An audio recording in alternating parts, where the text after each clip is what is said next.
ഹരി ഓം. നാരായണീയം ദശകം 69 ശ്ലോകം 11. കാമിനീരിതിഹി യാമിനീഷു ഖലു കാമനീയഗനിധേ ഭവാൻ പൂർണ്ണസമ്മദരസാർണവം കമപി യോഗി ഗമ്യമനുഭാവയൻ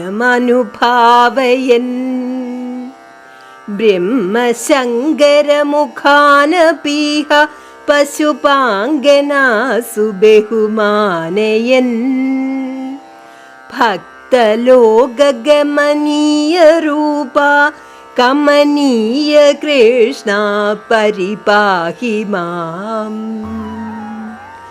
ഭക്തലോകഗമനീയ രൂപ കമനീയ കൃഷ്ണ പരിപാഹി മാം.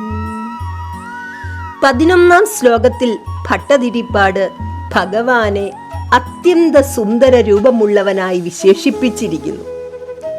അദ്ദേഹം ഗുരുവായൂരപ്പനോട് പറയുകയാണ്, അത്യന്ത സുന്ദര ഭഗവാനെ കൃഷ്ണ, അവിടുന്ന് പരമഹംസരായ യോഗികൾക്ക് മാത്രം ലഭിക്കുന്നതും അനിർവാജ്യവുമായ ബ്രഹ്മാനന്ദ രസം സുഹൃതികളായ ഗോപാംഗനമാർക്ക് നൽകി.